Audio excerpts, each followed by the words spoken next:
amigos, hoy vamos a hablar de un personaje histórico muy poco conocido en Málaga. Este personaje fue una mujer malagueña que llegó a ser virreina de México.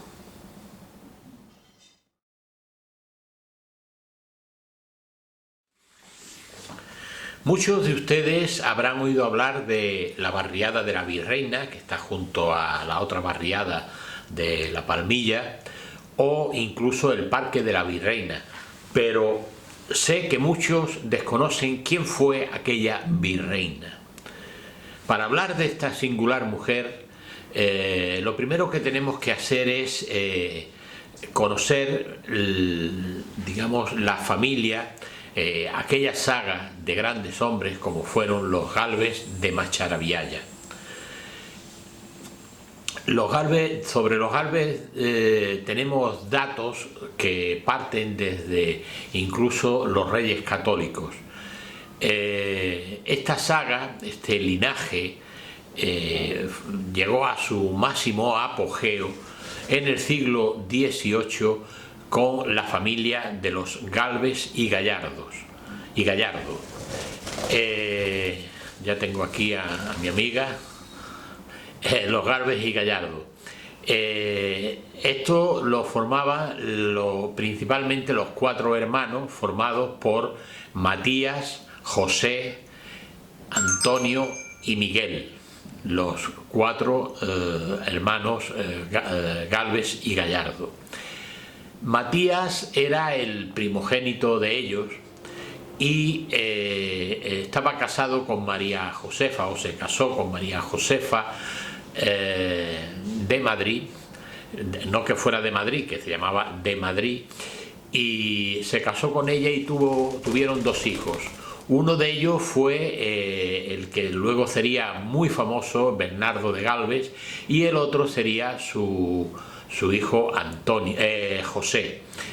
Ellos se casaron en 1745 y al parto de su hijo José, María Josefa falleció, cosa que en aquella época pues no era raro que pasara, porque había muchas mujeres que morían en el parto, y Matías se quedó viudo.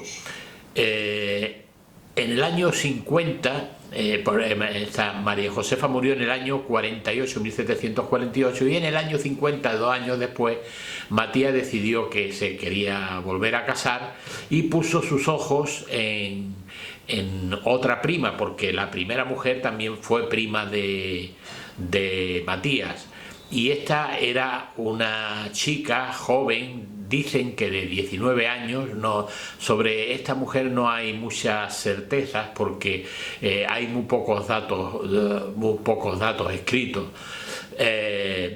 pero dicen que tenía 19 años y que era natural del pueblo de Iznate, un pueblo que está muy cerca de Macharabiaya. Entonces había una muy buena comunicación y estaban prácticamente cerca. De esta chica tenemos muy pocos datos. Sabemos que su padre se llamaba Francisco y su madre Teodora, y tenía una hermana que se llamaba Dorotea. Aparte de esto tenemos muy pocos datos, sobre todo de fechas de nacimientos y de bodas y tal, ¿no? Matías pidió la mano de Ana de Zayas. Entonces Matías tenía 33 años y Ana de Zayas, según dicen, no está confirmado, tenía 19. Y bueno, pues en aquel año 1750 se celebró la boda allí en Iznate. Cuentan las crónicas que fue una boda muy sonada porque Matías de Gálvez era una persona muy importante en España, en la corte del rey Carlos III, y allí se celebró por todo lo harto. Dice que las calles se colapsaron de carruajes, no solamente venidos del pueblo, venidos de Málaga, sino que incluso muchos de ellos habían hecho el viaje desde Madrid. Aquello fue un hito histórico para el pueblo de Iznate. Una vez casado, Matías decide de trasladarse a la corte, es decir, a Madrid. Y entonces él era teniente general de los Reales Ejércitos, y allí bueno, pues empieza a realizar su labor, siempre estando muy pendiente de sus intereses que había dejado en Masarabiaya y en Ignate, porque Ana también tenía su familia y sus intereses también lo tenían en Ignate. Entonces volvían cada 2 por 3 para comprobar que todo iba bien. Pero bueno, en este matrimonio con Ana Zayas tuvieron 3 hijos, pero desgraciadamente los 3 hijos murieron a muy corta edad, uno detrás de otro.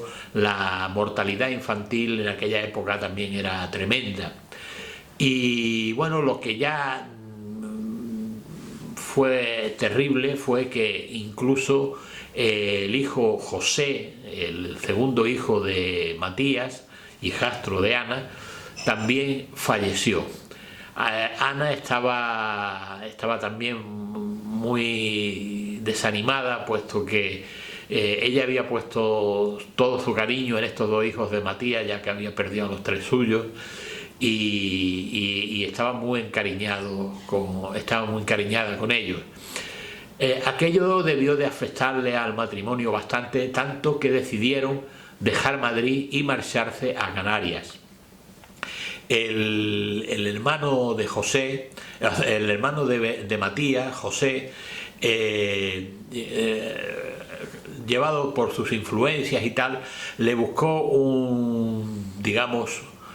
una ocupación a su hermano Matías en la ciudad de Canarias, y allí el matrimonio se trasladó. Matías empezó a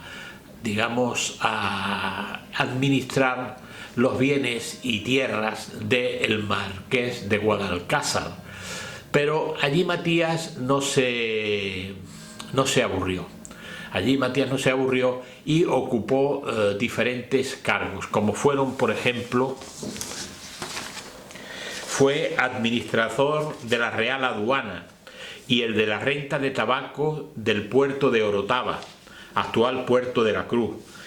En 1767 desempeñó el cargo de personero de la Junta Local del puerto de Orotava, el puesto denominado síndico personero del común, y además llegó a ser alcalde de Las Aguas. Como verán ustedes, Matías era una persona sumamente emprendedora que, bueno, pues que no se aburrió. En este tiempo que estuvieron en Canarias, fueron muchas veces a Málaga, como ya digo, a ver sus bienes y a controlar lo que ellos administraban allí en Masarabiaya. Y un día la mujer de Matías, Ana de Zayas y Ramos, recibió una comunicación diciéndole de que su hermana Dorotea estaba grave, y ella, pues sin pensarlo 2 veces, pues fue allí a Ignate a ver a su hermana. Pocos días después la hermana falleció porque tenía una enfermedad grave, no sabemos qué enfermedad era, pero era grave, que murió a los 2 días. Entonces Ana de Zayas se hizo cargo de sus 2 sobrinos, Ana María y Francisco, y los cuidaría como hijos suyos. Al poco tiempo de estar otra vez allí en Canarias, de haber regresado de Ignate y estar allí en Canarias,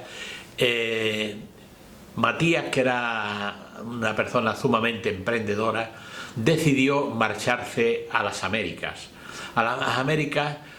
Donde, bueno, pues su primer destino fue en Guatemala, y allí, junto a los ingleses, pues estuvieron luchando en lo que fue Guatemala, Honduras y México, ganando unas grandes y célebres batallas, con lo cual le hizo ganar un gran prestigio y una gran fama a Matías de Gálvez. Tanto es así que el rey Carlos III le nombró virrey de México. Por tanto, su mujer era la virreina de México. A pesar de la fama de Matías, su hijo Bernardo bueno, protagonizó partes importantísimas de la historia de América. Tanto es así que llegó a ser un hombre de los más famosos e influyentes que había en la corte española de Carlos III, y no solamente aquí en España, sino que en América, en Estados Unidos, fue considerado como un héroe de aquel país. Fíjense, hay una cosa curiosa, y es que los niños en Estados Unidos estudian la historia americana, cosa que debíamos copiar y estudiar aquí. Los niños debían de aquí de estudiar en los colegios la historia de España, lo cual digamos que se hace de una manera muy de pasada. Y allí a Bernardo de Gálvez se le considera, junto a George Washington, padres de la patria americana. O sea, fueron los fundadores de los actuales Estados Unidos. Fíjense la importancia de este hombre, de este Bernardo de Gálvez y de Matías. Matías, volviendo a Matías, después de haber ganado aquellas batallas y haber sido nombrado virrey, pues fallece en el año 1784, y su hijo Bernardo es el que recibe, el que digamos hereda el título de virrey. Pero Bernardo estaba soltero, y entonces la virreina seguía siendo su madrastra, que era Ana María de Zayas. Bernardo al poco tiempo se casa con una criolla, Felicita, que se llamaba Felicita, y entonces pues lógicamente el título de virreina pasó a su mujer Felicita, que era una mujer que viuda, pero además muy joven, de 19 años, y siguieron ellos su vida y tal, pero Ana María pues vio que allí en América ella ya no hacía nada, puesto que ya no tenía tampoco el título de virreina, y entonces pues decidió volverse a Málaga. Y aquí en Málaga creó un palacete que todavía existe, aunque ha sido, bueno, estaba muy deteriorado, y el ayuntamiento pues lo reconstruyó siguiendo los patrones de lo que era el antiguo palacete, que hoy lo podemos ver, que está allí por la barriada de la Virreina, quien lo puede ver, y que hoy está aquello reconvertido en una incubadora de empresas que le llaman. Ana María pues pasó, fíjense que Matías murió en el año 1784 y Ana María murió en el año 1787. Entonces digamos fueron 3 años, y en esos 3 años Ana María se dedicó a estar aquí en Málaga, a departir con sus amigos y familiares, y pasar temporadas en Innate y Macharabiaya. Como ven, es una mujer pues de la que se tiene muy pocos datos, pero que es bonito saber, cuando hablamos del nombre de un lugar, saber de dónde proviene. Espero que os haya gustado, y si es así, ya sabéis, como siempre os digo, darle al like y sobre todo suscribiros, que es gratuito, y si de verdad os gusta pues y veis que es interesante y tenéis amigos que les gusten las cosas de Málaga, le mandáis, se lo reenviáis, que seguro que os lo va a agradecer. Muchas gracias y hasta la semana que viene. Adiós, Lolita.